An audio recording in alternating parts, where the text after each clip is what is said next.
Friends, it's Everything Mayor. Welcome back to another episode. We've got a episode where I need your help. If you're listening on YouTube or any of the other places that you get this podcast, come to the comments section on YouTube, and I've got questions for you. So make sure you comment along, because I'm very curious to know what you think about a few of the things we're going to talk about today. As always, if you want to support the show, we got some merch, t-shirts, sweatshirts, mugs, and if you are a member, you can join the show and become a member. That is also a great way to support what I'm doing here. You do get a merch discount, 10%, if you are a member. And I just dropped a cool video for members only explaining how I came up with this wonderful theme song we're listening to here, and I break it down in the recording session in Apple Logic Pro. So if you're a nerd and you want to know about that, please consider becoming a member.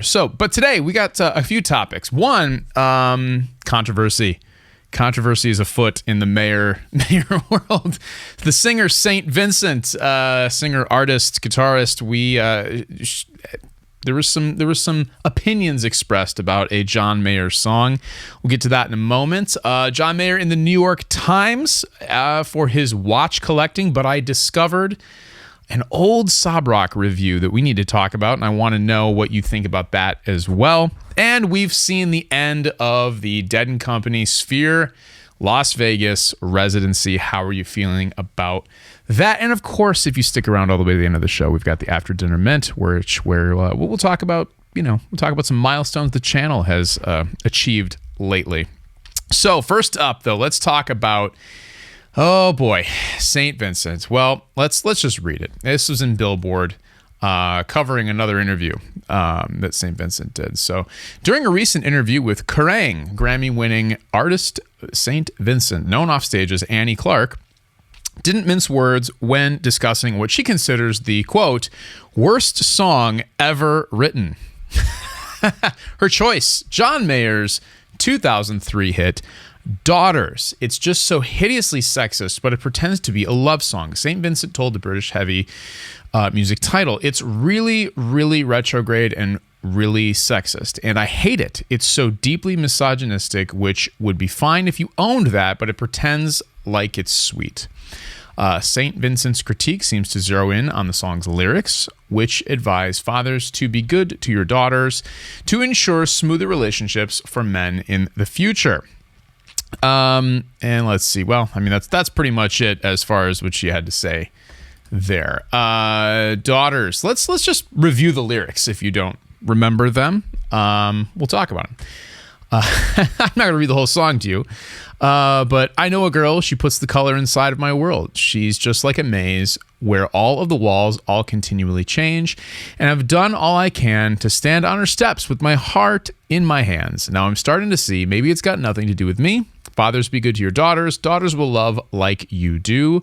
Girls become lovers who turn into mothers. So mothers, be good to your daughters too. Oh, you see that skin? It's the same she's been standing in since the day she saw him walking away. Now she's left cleaning up the mess he made. So fathers, be good to your daughters. Chorus again. Boys, you can break. You'll find out how much they can take. Boys will be strong and boys soldier on, but boys would be gone without warmth of a woman's good heart. On behalf of every man, looking out for every girl, you are the guide and the weight of her world. So, I ask you, what do you think about this song? First of all, and I'm not gonna. You know what? I am so curious to hear what you all think about the lyrical content of this song, Daughters. Now, it's funny to me because it's like if you're saying what's the worst song ever written, I think you have to consider the music portion of it as well. And there is no doubt that leave aside whatever you think of the lyrics of Daughters, but there's no doubt that like the arrangement, the chords, the melody, that I would not say that is the worst song ever written based on the melody and chords. Now, if you're going to say, what are the worst lyrics ever written? Worst is an interesting adjective. Worst as in like lowest effort would be one thing. Worst as in most offensive, most objectifying of women, most sexist. What does worst mean? You say what you will about Daughters. I got to be honest, this is not one of the first songs I would have thought of, even if I hate John Mayer. Of late, we got Why You No Love Me. And that song, got a lot of criticism thrown at it based on the lyrics. And so I'd be curious to know, what do you think about that too? I did a video on it one time. Is Why You No Love Me really offensive? Is this song really offensive? What was his point? And is it masquerading as something that it is not?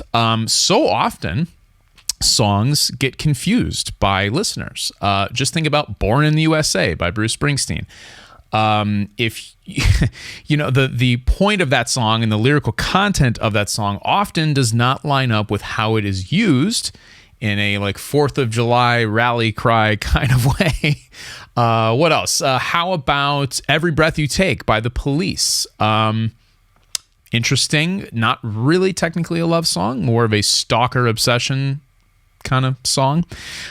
Crash Into Me, Dave Matthews Band. Read the lyrics to a lot of Dave Matthews' songs, and they can be a little bit creepy, we'll say. Maybe, I don't know, but it depends. It depends on what context you want to put the song into. But St. Vincent's criticism here, in part, is that the lyrical content, which she deems as incredibly sexist and misogynistic, does not line up with the musical portion, because it is such a sweet sounding, acoustic driven track, which is interesting. So I wonder, when you hear John Mayer talk about the production of Daughters, the original version of Daughters, which you can hear the demo, it's out there. You can hear John Mayer Trio do this song, is very different than the shaker and acoustic guitar and piano arrangement that is on Heavier Things. It initially was like a 6/8 blues kind of thing. Would you feel differently if it was if it had gotten that treatment? So those are the questions I need you to answer. Are the lyrics actually offensive? Are they actually sexist and misogynistic? Secondly, would it change, if you think they are, or if maybe you disagree with St. Vincent, but the second portion of St. Vincent's criticism is that the treatment of the song and the production, the presentation, the lyrics, the melody, the music does not match up with the sentiment of the lyrics. Do you think that if Mayer had gone with the original approach to production, it would have made any difference, or is it just too similar to what came out, on the record? Very interesting. Not what I had, as they say, on my bingo card for this week, but like I said last week, we keep getting things to talk about, even though there's no new music. But let's move on over to now. I was going to read St. Vincent lyrics, but that I'm trying to stay unbiased here, so we're just going to get rid of that tab. We're not going to do that. But I would like to move on to the New York Times. We are spending a lot of time in the media right now, looking at Billboard, looking at a German or a British rock publication. All sorts of fun stuff. But let's talk about the New York Times for a second. The newest article featuring Mayer talks about and details his. I should put this mug somewhere, right, so you can see it. Nah, never mind. His venture into the watch world, and he's been a part of the watch world for a long time. And I think where this is relevant, if you're a watch a fan, if you like horology, certainly go read the article, because there's a lot of really cool things in it about that. But I picked out the last portion here because I think it informs a lot of what we've talked about on the show about the distractions, quote unquote, away from releasing more new music. So this is the last question in the interview. Your passion for watches seems to rival your passion for music. Probably true. How do you explain that? Touring is tough, John says. I like it. I do it. I will do it my whole life, but I am the painting other people look at or other people listen to or whatever. My love of watches is my opportunity to not be in a painting and just appreciate paintings. Going to Geneva felt like I was going to rock and roll fantasy camp. You might say, but John, you're a rock star. Why does going to Geneva with AP make you feel like a rock star? And the answer is because it's external. As a musician, I get to use all parts of my brain to think about something innate and internal But to be invited into not just the family of AP, but really sometimes into the situation room of it all, and to be privy to a small part of it, you'd be shocked at how that makes me feel. It's like, I can't believe I get to do this. So there it is. That last line, he is excited about other things.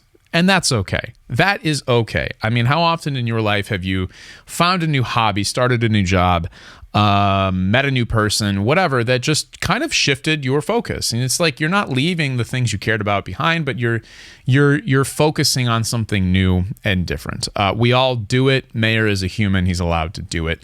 So that's what I really got out of that article. But because and somebody here in like 2 months, remind me to cancel the New York Times subscription that I just signed up for, please. It's cheap now, but it goes up later. It's like a cable internet bill. Remind me to cancel that. But I had to do a search just to see what else was in there about John Mayer, because that's what this show is about. So I found a Sob Rock review that I had not ever seen. And I'm gonna read it to you because, while we're talking about critical things in the Mayer world, we might as well talk about his last record and how it was received by the critics. So here's the review from July of 2021. Right off the top, it needs to be said, great merch, beautiful merch. Speaking of beautiful merch, once again, check out this mug and the t-shirts. I need support, people. Come on, help me out. Just kidding. Keep watching. That's all you have to do. But yes, a great merch, beautiful merch. I would agree with that. I still want one of those Sob Rock sweatshirts. I never got one. John Mayer's Sob Rock era comes with an aesthetic both pristine and sublimely ridiculous. Rich Florida retiree in the 1980s. Alessandro Mendini, the Sony Discman proto-American Psycho. Near peak cocaine. Teal and lavender slender sans serif fonts on the album cover. Mayer wields his guitar like a phallus. Don't all guitar players do that? These are detailed signifiers and advertisement for a familiar kind of casually lounge rock excess, not the rowdiness of hair metal or maximalism of prog, but the slick. Oh God, the vocabulary on this guy. Okay, I don't even know. I've never seen that word before. Uncoutus. Okay, whatever. Somebody define that for me. That heralded the arrival of the yuppie. They suggest notionally angsty rock to listen to in your imported German convertible. That's probably accurate. As retro costume choices go, it is an apt one for Mayer, who in the last decade has largely been musically at sea as the blues pop of his younger years has drifted with no anchor in the Drake era. The conceit of Sob Rock, Mayer's eighth studio album, offers an opportunity for, if not a contemporary context, at least a context. And yet, for all the stylistic cosplay of the album's visual presentation, very little of this aesthetic is in the songs, which are mostly eminently fine. Occasionally, he really pulled it off, nostalgic, and more often, dour. Now, that's what I think is interesting here, because if you listened to the episode of Everything Mayer that I did with my good friend Alex Meyer from Super Dangerous Studios, we ranked each song. We picked a favorite or best song off of each of the John Mayer studio albums. Make sure you go back and check that video out after this one if you haven't. It's a great episode. It's like 45 minutes. But something Alex said, and Alex is very astute when it comes to things like this. So that's why I wanted his input on these things. But he nailed this. He actually completely nailed exactly what the New York Times is saying about Sob Rock, which is the stylistic nature of the merch, the visuals don't really match up with the majority of the songs on the record. And I think that is very true. Now, I love the songs on the record, but if we're being honest, you've got New Light, I guess I just feel like, Carry Me Away, and then, Last Train Home, was the single, so we had heard that. But 3 of the 10 songs had been previously released, and New Light was 4 years before this record came out. So the idea that those are really part of the same wavelength, that this record, it's tough. I think, and I'm sure, I don't think there was anything deceitful on Mayer's behalf, for putting this together. We're going to sneak these songs and nobody's going to notice. I think it's just how it worked. Pandemic played a role in it, I'm sure. Him not renewing his record contract with Columbia played a role with it. But what we got was a little bit disjointed. There are certainly songs on this record that fit that aesthetic. Last Train Home, perfect, nails it. Wild Blue probably also nails it. But then you start to stray a little bit from this like 80s yacht rock kind of vibe on a lot of the tunes that are on there. New Light, I don't think really fits that. I guess I just feel like I don't think really fits that. Carry Me Away, maybe-ish. Some of the production helps it get there, but Shouldn't Matter. But it does. Yeah, I think that does. What am I? Oh, Shot in the Dark for sure, definitely does. But wait a minute. No, I think I'm contradicting myself here. I think a lot of it does. I don't know. What do you think? Do you think that it was disjointed? Do you think it was kind of a poorly executed concept for Mayer to do this? Just world that he built, and then try to fit everything else inside of it. I don't know.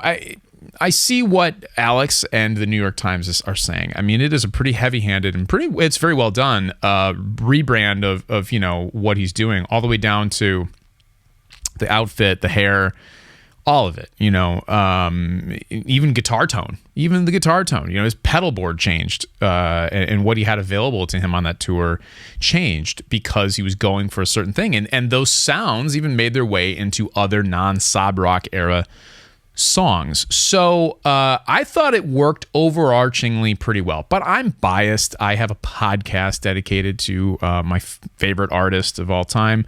So, and I don't know that the audience, are any less biased than I am. But if you had to make an assessment, do you think that Sob Rock missed the mark in this way, in that the songs didn't really fit the aesthetic? Now, as an album, I don't really care. I mean, I love this album. I still haven't gotten sick of Last Train Home. I always say that to my good friend Silver Sky Guy on Instagram. Go check him out. He's got great Mayer footage from all the shows he's been to that he posts there. But we message each other constantly. He's like, I'm still not sick of it. I'm still not sick of it. And then the ballad version kind of helped that along. So, it gets kind of roasted through Mayer himself gets roasted in this New York Times article for sure. I mean, and it's not just Sob Rock. It's what's the last thing that this guy says? It's kind of just a final punch to Mayer's gut, but maybe this is exactly the slipstream Mayer is hoping to melt into. I'm pretty certain I heard Wild Blue in a Staples yesterday. Couldn't be sure though. Yikes, that is a real that's a shot to Mayer, because it's just basically saying, hey, that's so generic, I don't even know if I heard it. I think there's a lot of music that can be criticized. All music can be criticized, and Mayer can too. I know one thing that this reviewer says is he's an uninspired singer. I don't think he's an uninspired singer. I just don't think that that's like his greatest attribute. But he's certainly his ability to sing does not take away from anything he does. He writes around his voice, which is smart. You should do that. If you're the one singing your songs, you should do that. Find the strengths of your voice and write to those strengths. And he certainly does that. And he's done that in different ways throughout the career.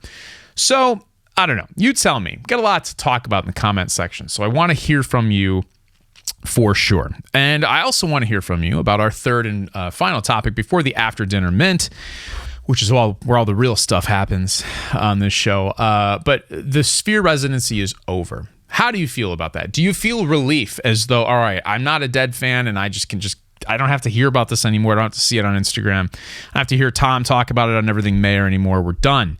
Move on. Maybe we'll get something new from him in the future now that this is out of the way and the Eagles are taking over the Sphere.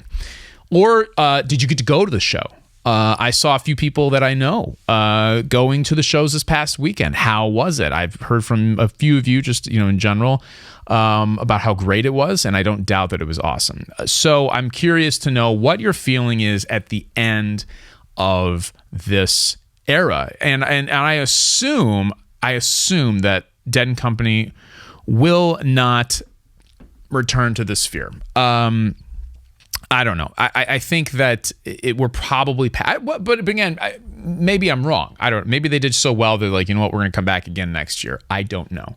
I'm not really sure how they're going to work things at the Sphere. Are we going to see U2 again? Are we going to see Fish again? Are we going to see just a new act after new act after new act, and then before we see repeats? Time will tell. Time will tell, but I'm sure it's not the last we've heard of Dead & Company. I just wonder if they're going to have a little bit of a break here, because those 30 shows, a big production. It's going to be tough to top. So I think whatever they do next is going to be something special, something unique, and something different than they've already done. So me personally, I am a little bit both relieved, kind of sad I didn't get to witness it. It's just put that in another category of things that I didn't get. I've seen Dead & Company twice, but I didn't get to see Mayer at the Sphere. I never got to see John Mayer Trio. The things like that, which I wish I could have, I wish I could go back and do. So those of you who got to go to the Sphere, please let me know how you feel. Would you wish you could go see it every week? Are you kind of done with it? I'd be curious to know what you think about that. And yes, the applause. That indicates we are in the after dinner mints, which is where the real ones hang out. The beautiful ones, if we're doing the David Ryan Harris slow dancing in a burning room intro. So welcome to the After Dinner Mint. Once again, thank you to those of you who listen this far. I always appreciate it. And I'm always surprised at how many of you do, because I get comments about the stuff we talk about here, which is so cool. And I think speaks volumes to you as fans of the music and fans of the show. So thank you so much for doing that. The biggest thing that I want to talk about today is a giveaway that I've been teasing for a while. And we have hit the milestone. We hit 2,000 subscribers here on this channel, and we hit 20,000 subscribers on my main channel, Tom Butwin. So that being the case, we are going to do a giveaway. Now, it's not live yet, okay? I have to work out the legalities on the rules, and they will be posted on my website, just like they were for my 10,000 subscriber giveaway on my main channel.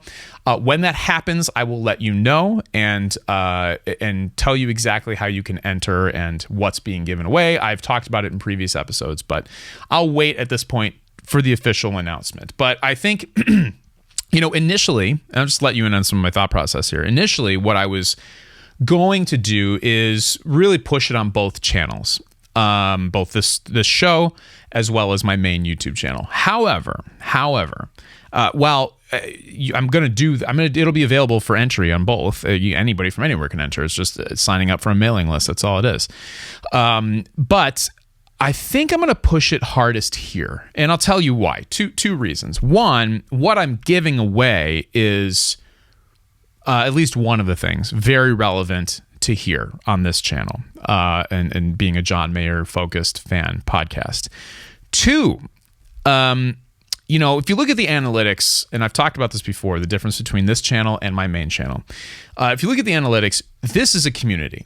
Yes, I've got amazing members. Thank you all for being members of this channel. Your support means more than you know.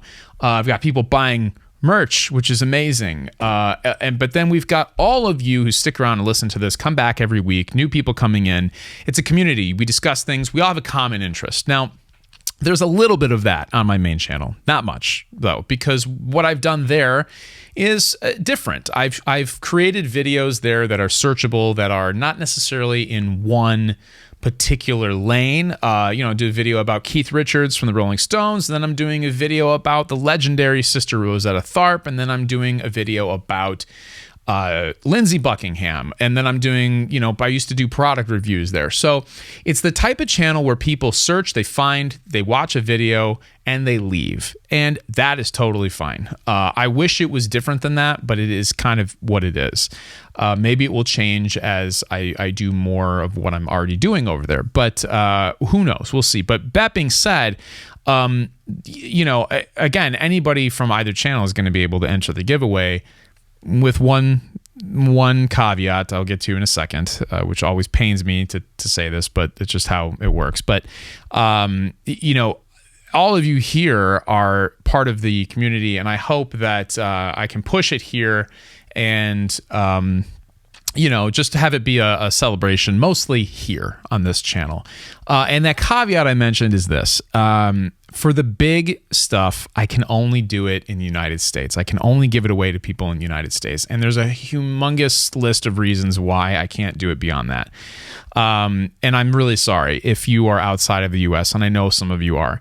However, I am going to also give away merch. And the merch that I give away, because it's going to be coming directly from my merch provider, which is Fourth Wall, I'm pretty sure, I have to verify this, but I'm pretty sure that the shipping restrictions are not in place there. So if you win something and you are outside of the US, I will have to offer you merch, because I can't ship the things that I'm going to be giving away outside of the country. It's a humongous problem. Side note, there's some guitar refinishing that I wanted to have done by an artist in France. Impossible, just insane to get a guitar into the country, out of the country. It's a humongous problem. I've heard some serious horror stories from other people who've done giveaways, shipping things, large things, expensive things throughout the world. So again, I apologize. However, don't lose hope. If you're outside of the US, I do believe you will still be eligible to win some merch. So stay tuned for the official rules. Stay tuned to how to enter. I think some of you already know because a lot of you already have entered. But don't worry, no rush. It's all good. It's coming. We've hit the milestone, 2,000 subscribers here, 20,000 subscribers on my other channel. Big news, and I could not be more grateful for both groups of people, some of you who exist in both worlds, which is super cool. So that's it for this week. We covered a lot. I hope that this is a good one in the discussion area, in the comments section. I hope that there's a lot of you who fire back and forth with me as well as each other in a cordial, professional way, of course, about all the things we talked about today. And until then, I will leave you with one more reminder. This was fun for me to do. Members, if you haven't seen it yet, go check out my making of the theme song video. And if you're not a member yet and want a bunch of other content that's not available to the public, as well as getting the episodes early, and also what I just mentioned, which is me breaking down how I recorded the intro and outro music to this show. I go track by track, individual instruments. I'm in the recording software, and but I keep it, high level so that you don't have to be a recording engineer to enjoy it. So I thought it was interesting. Maybe you will too. Check that out. It's in the members only section. And until then, I will see you next week here on Everything Mayor.